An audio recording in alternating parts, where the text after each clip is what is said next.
Hello students, पंचायती राज के second part में आपका स्वागत है। चैनल को सब्सक्राइब ज़रूर करना। अभी स्टार्ट करते हैं। Consider the following statement. तो अभी तक आपको समझ में आ गया है कि Balwant Rai Mehta committee 1957, Ashok Mehta committee 1977, L N. Singhvi committee 1986। अब आते हैं जी.वी.के. राव कमेटी, जिसका आंसर है 1989। ये गलत है, 1989 नहीं है, ठीक है। इसका आंसर होगा 1985। द गवर्नमेंट प्लानिंग कमीशन के अंडर में ये जी.वी.के. राव कमेटी आया था। तो इसमें गलत कौन सा है? 4 नंबर जो 1989 लिखा हुआ है ये गलत है। इसका आंसर होगा 1985। तो इसका आंसर क्या होगा? ए, मतलब 1, 2 and 3। 4 नंबर गलत है क्योंकि आंसर होगा 4 नंबर का 1985। तो इसका आंसर है 1, 2 and 3, तीनों करेक्ट है, ठीक है। A 3-tier system is prescribed by the 73rd Amendment Act 1992 for states with population less than, तो 20 लाख से इसका आंसर सी, ठीक है। का मतलब ये है 3-tier पंचायत उसी एरिया पे होगा जहाँ पर कम से कम 20 लाख पॉपुलेशन होना चाहिए, ठीक है।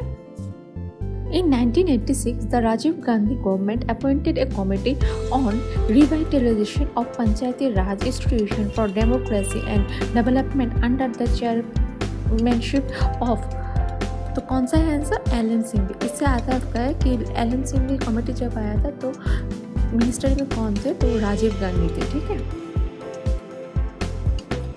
Next, consider the following statement. According to Article 243D, 1/3 of the seats are reserved for the scheduled caste and scheduled tribes in every panchayat. 1/3 जो रिजर्वेशन है वो सिर्फ वुमेन के लिए है, ठीक है, schedule caste and schedule tribe में। अलग से बाकी schedule caste and schedule tribes के लिए नहीं है। वुमेन्स रिजर्वेशन है जो schedule caste and schedule tribes में है। Next, not less than 1/3 of total number of seats reserved for the SC, ST in every panchayat are reserved for women belonging to the scheduled caste or as the same case may be the scheduled tribes। देखा ना, जो number 1 हमने explain किया है वही है number 2, ठीक है। अच्छा, तो इसका आंसर नंबर 3 क्या है? Not less than 1/3 of the total numbers of offices of persons in panchayat at each level are reserved for women. Which of the following statements above are correct? इसमें से correct है 2 and 3। 1 गलत है।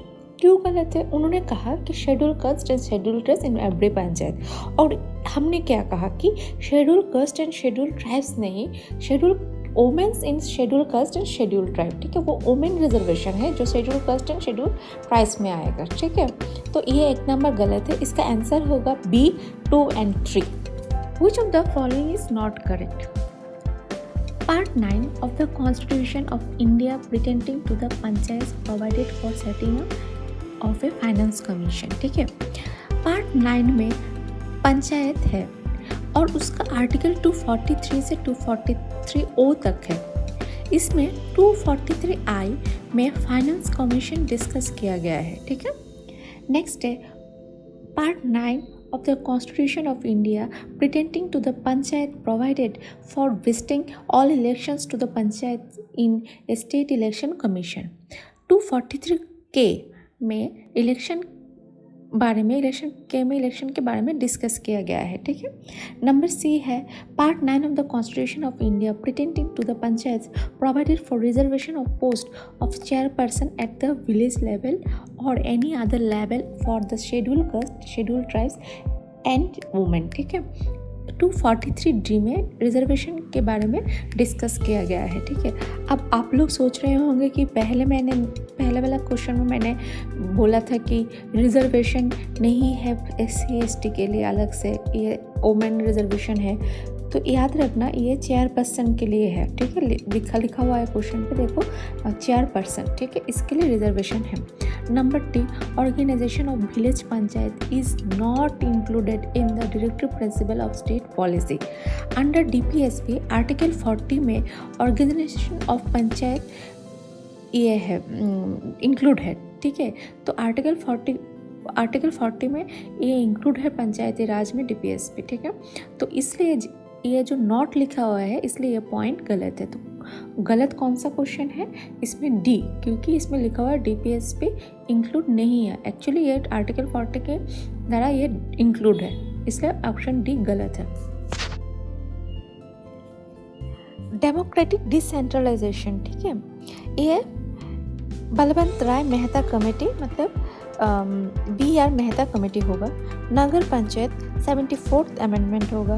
पंचायती राज election 73rd amendment होगा, जो हमने पहले भी डिस्कस किया था। और 2 टायर सिस्टम सबको पता है, अशोक मेहता कमेटी, तो ये भी हमने पहले डिस्कस किया था, ठीक है। इसका मतलब ऑप्शन डी, ठीक है। Which one of the following is mainly associated with panchayati raj in tribal areas? Answer है option B, Dilip Singh Bhuria committee. ये 2002 मतलब 2002 में हुआ था, प्रेसिडेंट KR नारायण के टाइम पे। इनका मेन रीज़न था ए 3 tyre structure of self governance in the tribal areas. 3 tyre panchayat इन्होंने ट्राइबल एरियाज में अलग से करने के लिए रिकमेंड किया। Who make composition of panchayat under constitutional article 243? Answer है legislature of state। composition of panchayat का मेन ये है कि पंचायती राज shall be filled with direct election। इसका जो सारा सीट्स है वो डायरेक्ट इलेक्शन के माध्यम से फुल होना चाहिए, ठीक है। composition of पंचायत का मतलब है हर एक विलेज अलग अलग वार्ड में डिवाइड होगा, ठीक है। इस वार्ड में क्या होगा, एक पंच रहेगा मतलब सरपंच, इसको ही कहते हैं composition of panchayat. Which constitutional article defines the duration of the panchayat? Duration मतलब time. Article 243E answer C. इसका मतलब है panchayat shall continue for 5 years। हमको पता है कि 5 साल के लिए ये पंचायत का एक सेशन होता है, ठीक है। जिस दिन से अपॉइंटमेंट हुआ उस दिन से उसका फर्स्ट मीटिंग जहाँ से स्टार्ट हुआ वहाँ से इसको डेट कंटिन्यू होगा, और जब 5 साल खत्म होगा उसी दिन डेट खत्म हो जाएगा। Which of the following objectives is not include in the 73rd Constitution Amendment of India? Answer C, to generate employment। Employment का से पंचायत में कोई लेना देना नहीं है। एम्प्लॉयमेंट क्यों पंचायत अरेंज करेंगे, जनरेट करेंगे, ठीक है। पंचायत रिलेटेड है प्रोडक्टिविटी ऑफ लैंड से, इंफ्रास्ट्रक्चर क्या क्या डबल रीजनल में कोई डिस्प्यूट हुआ तो इसको सॉल्व करना, ये सब पंचायत का काम है। एग्रीकल्चर को देखना ये सब काम है, एजुकेशनल ये सब को देखना पंचायत का काम है। लेकिन जनरेट एम्प्लॉयमेंट कभी नहीं हो सकता है पंचायत का काम। Aimanahams become the first digitalized panchayat ward in India. It is located in which state? That is Kerala। Kerala में ये जो वार्ड है ये फर्स्ट डिजिटल हो गया है, ठीक है। Which of the following committee is not concerned with panchayati Raj? B, C, D ये तीनों कमेटी जो है ये हम लोगों ने पहले आपको एक्सप्लेन करके दिया है। अब आते हैं ऑप्शन ए में, VKRB राव कमेटी। ये कमेटी इकोनॉमिक्स से रिलेटेड है, ठीक है। VKRB राव एक बहुत बड़े इकोनॉमिस्ट थे। और अपना जो पंचायत में है वो है GVK राव कमेटी, ठीक है, कंफ्यूज मत होना। VKRB राव कमेटी इकोनॉमिक्स से रिलेटेड है, तो ये आंसर गलत है क्योंकि ये पंचायती राज से रिलेटेड नहीं है। Which act provided for the reservation seat for women scheduled caste and scheduled tribe in the municipality? Municipality में women scheduled caste and scheduled tribes के लिए कौन सा अमेंडमेंट है? That is 74th constitutional amendment act, ठीक है। Answer D. Which of the following is not a source of revenue to the village panchayat? Answer है property tax. Actually property tax municipality के under में आता है, मतलब town पे property tax आता है, ठीक है। Which of the following is a source of income of the gram panchayat? Answer है लेवी ड्यूटीज, ठीक है।